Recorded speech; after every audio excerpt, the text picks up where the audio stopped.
Thanks, Tim.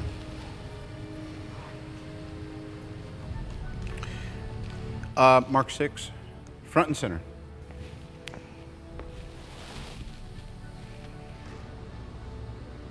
Sir, this implies a theoretical element not currently found on the periodic table. I think you're gonna be right, kid. I will run a simulation to check element viability. Yeah, listen, you have a ball with that. I know it's gonna work.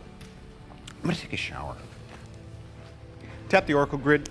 I need some stuff out of storage. Give me everything from projects Pegasus, Exodus, and Goliath. Get ready for a major remodel. Back in hardware mode.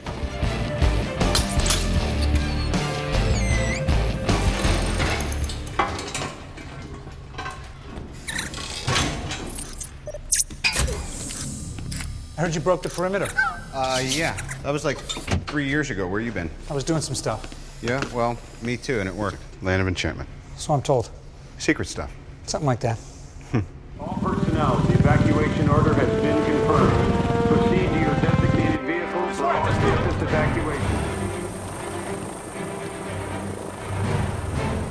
How bad is it? That's the problem, sir. We don't know.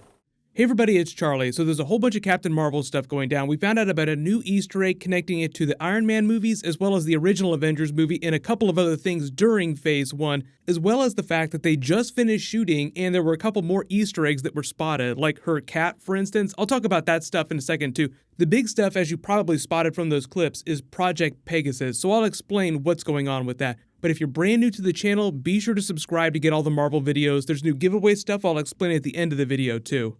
Starting with the big stuff, Project Pegasus is sort of the special research group created by the World Security Council that we saw during the first Avengers movie that sort of governed S.H.I.E.L.D.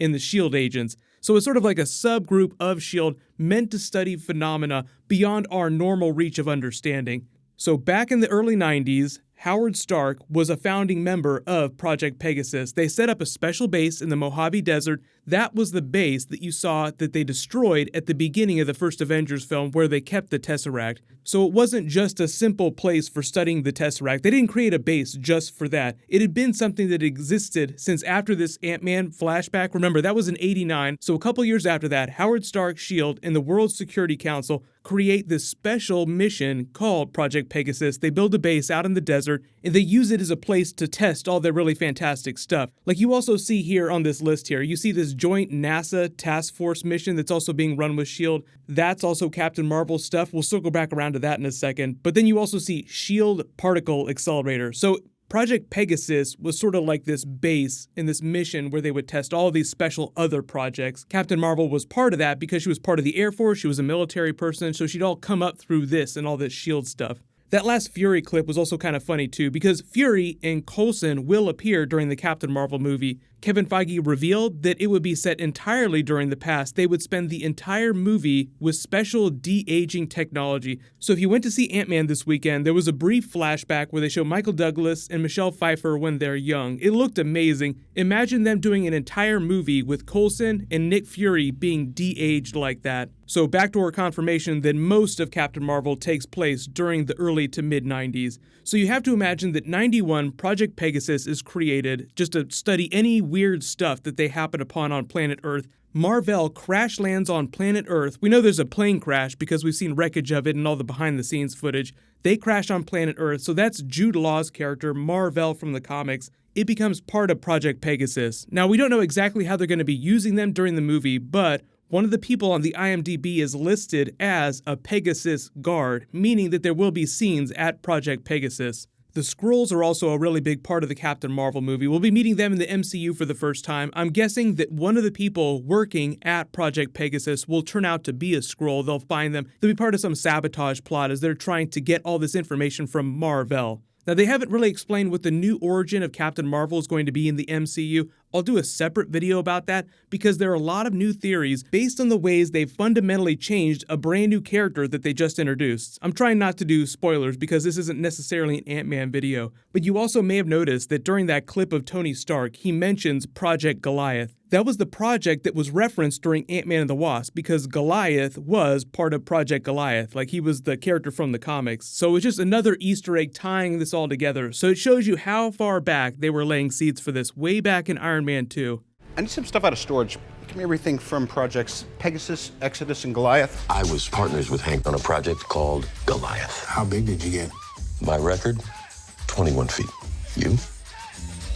65 feet. 65.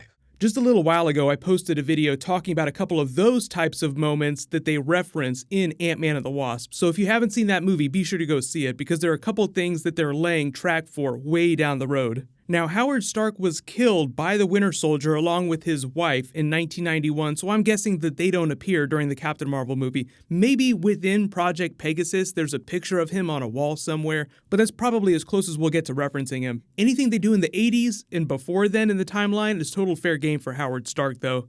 The other brand new Captain Marvel Easter eggs we just learned about come courtesy of Samuel L. Jackson. It's almost like he's vying for a position on Spoiler Bros. He sees Tom Holland and Mark Ruffalo and just says, "Hold my beer, I can do you one better." So we learned about Captain Marvel's helmet from the comics appearing during the movie. I wouldn't call that ground shattering. I think it's just cool that they're going to try and do that. We might see a version of the Mohawk if she puts the helmet on. We'll see what it actually looks like. That might wind up being a Luke Cage season 1 type moment where he puts on the classic costume and says, "You look like a damn fool," and then takes it right off.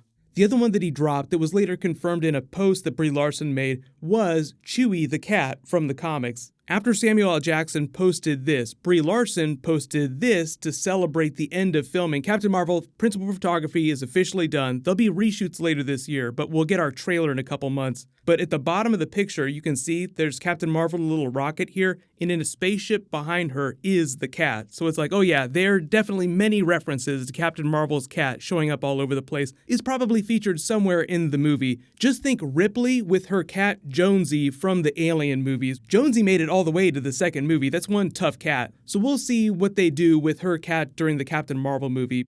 Without getting into spoilers, there are a lot of theories about young Captain Marvel in modern day. If she's going to be like 20 plus years older than all the other characters, how can she still be young like Brie Larson based on the way they end Ant-Man and the Wasp? So just keep that in the back of your mind when you go see Ant-Man and the Wasp this weekend or when you go back to see it again. I'll do a new video about that in a couple days too. I'm just giving people a chance to see the movie before I do a lot of big spoilery videos. Leave all your video requests in the comments below. Congratulations to Droid. You're the latest giveaway winner. Please private message me on the back end of my channel so I can get your contact details. There is a new round of that Infinity War Blu-ray giveaway. All you have to do to enter is be a subscriber and leave a comment on the video. I'll name a new winner when I post new Marvel. Click here for that Avengers 4 Ant-Man and the Wasp Easter egg and click here for my post-credit scene video. Thank you so much for watching. Everybody stay awesome. I'll see you guys tonight.